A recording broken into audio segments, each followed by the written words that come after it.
Assalamualaikum warahmatullahi wabarakatuh.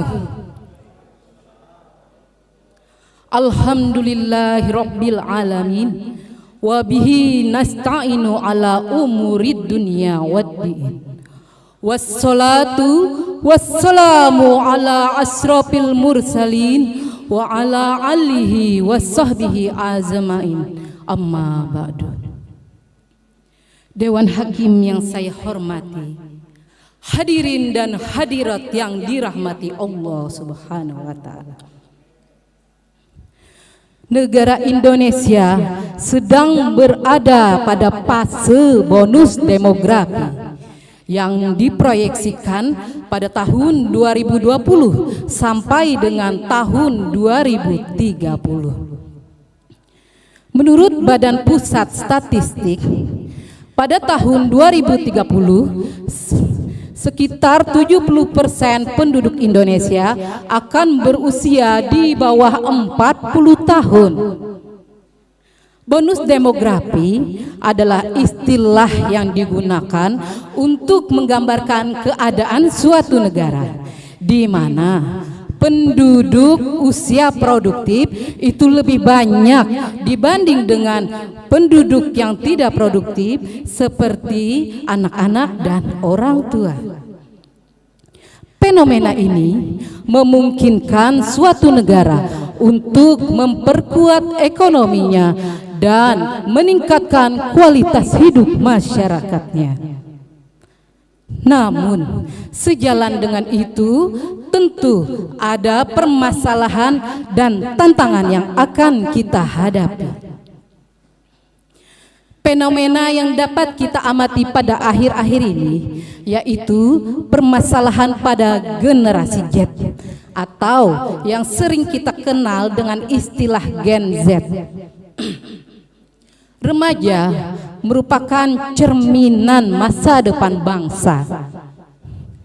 Kalangan Gen Z merupakan kalangan usia yang lahir pada era digital dan besar bersama teknologi. Permasalahan yang dihadapi Gen Z tentu jauh berbeda dengan permasalahan yang dihadapi oleh generasi sebelumnya. Tantangan yang dihadapi remaja saat ini tentu jauh berbeda dengan tantangan yang dihadapi remaja satu dekade yang lalu. Dengan potensi yang besar ini, maka permasalahan remaja tidak dapat diabaikan, di mana adanya tekanan sosial, perubahan gaya hidup, dan pola interaksi digital yang intens. Golongan Gen Z merupakan kelompok usia yang rentan mengalami gangguan kesehatan mental.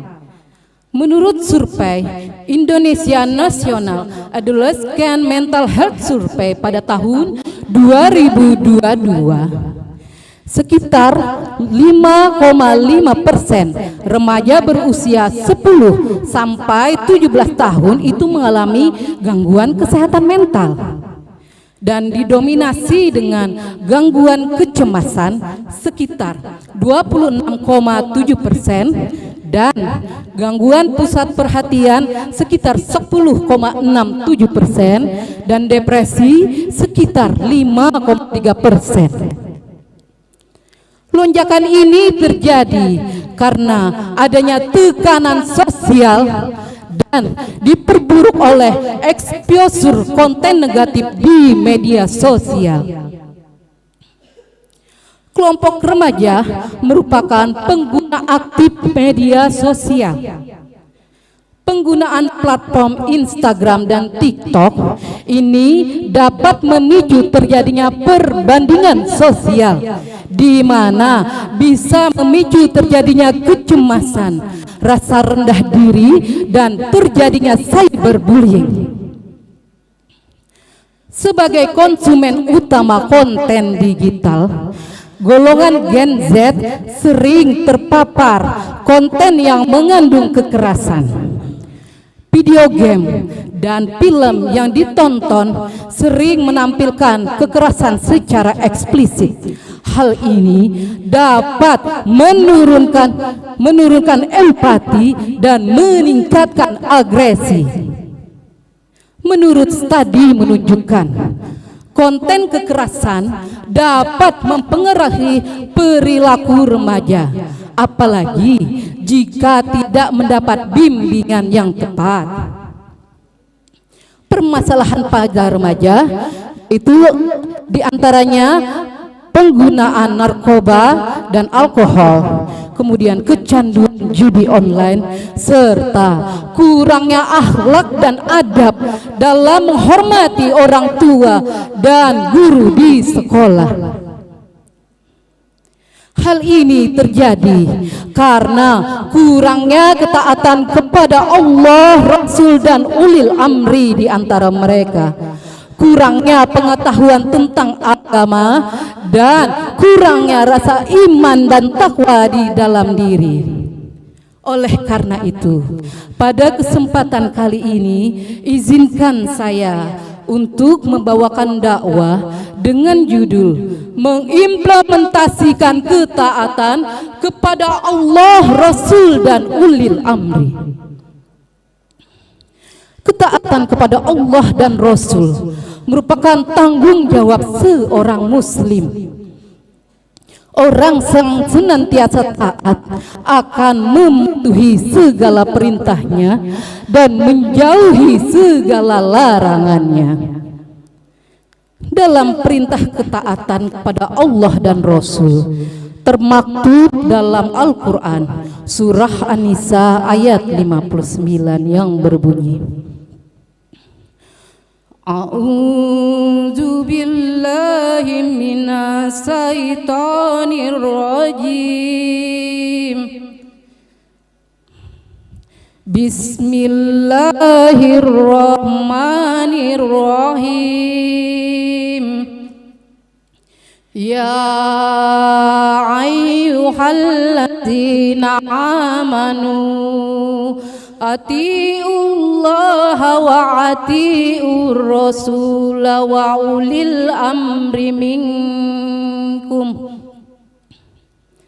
fa in tanaza'tum bi shay'in farudduhu ilallahi war rasul in kuntum tu'minuna lillahi wal yaumil akhir zalika khairu wa ahsanu ta'wila.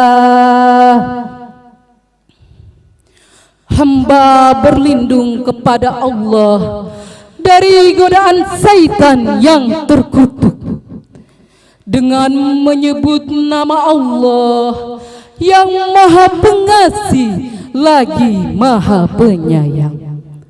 Wahai orang-orang yang beriman, taatilah Allah dan taatilah Rasul dan ulil amri di antara kamu.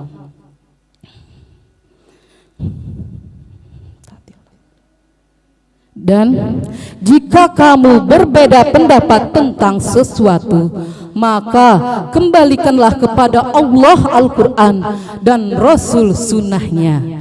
Dan jika kamu beriman kepada Allah dan Rasulnya, sesungguhnya hal itu lebih utama bagimu dan lebih baik akibatnya. Dalam ayat tersebut, Allah memerintahkan kepada umatnya untuk taat kepada Allah dan taat kepada Rasul dan ulil amri. Menurut ahli tafsir Muhammad Quraisihab menerangkan bahwa ketaatan kepada ulil amri harus berdasarkan kepada ketaatan kepada Allah dan Rasulnya. Artinya, jika ketaatan perintah ulil amri bertentangan dengan perintah Allah dan Rasul, maka tidak dibenarkan untuk mematuhinya.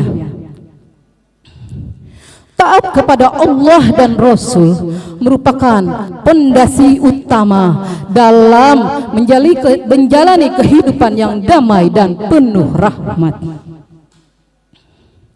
Para pakar Al-Quran menerang bahwa apabila perintah taat kepada Allah dan Rasul itu digabungkan dan hanya menyebutkan satu kali kata taat, maka hal ini menerangkan bahwa ketaatan itu bersumber kepada Allah secara langsung, yaitu dari Al-Quran maupun melalui perintah Rasulullah yang dijelaskan beliau melalui hadis-hadisnya. Dan dalam hal ini ketaatan kepada Rasulullah yaitu ketaatan yang harus berdasarkan dari perintah Allah.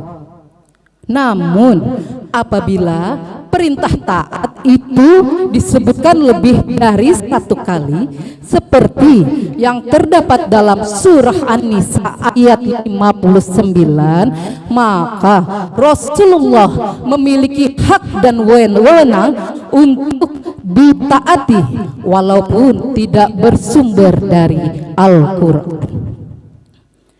Oleh karena itu, perintah ketaatan kepada ulil amri tidak disertai kata taat, karena ulil amri tidak memiliki hak untuk ditaati apabila perintahnya bertentangan dengan perintah Allah dan Rasul-Nya. Taat kepada Allah yaitu dengan menjalankan segala perintahnya, yaitu dengan mengerjakan salat, dengan mengerjakan puasa Ramadan, menunaikan zakat, menjauhi segala larangannya, serta menginfakkan harta di jalan Allah. Di dalam Al-Quran, ketaatan kepada ulil amri itu merupakan konteks dalam menjaga ketertiban dan persatuan dalam umat masyarakat. Ketaatan kepada ulil amri dianggap penting apabila perintah itu tidak bertentangan dengan perintah Allah dan Rasul. Ulil amri dalam Islam yaitu merujuk kepada orang-orang yang memiliki hak dan wewenang di dalam masyarakat. Ulil amri mencakup yaitu yang pertama pemimpin politik, yang dimaksud pemimpin politik yaitu presiden, gubernur dan wali kota. Kemudian yang kedua pemimpin agama, yaitu orang yang memiliki otoritas dalam hal moral dan spiritual. Kemudian yang ketiga pemimpin masyarakat, yang dimaksud pemimpin masyarakat adalah kepala keluarga dan pemimpin organisasi.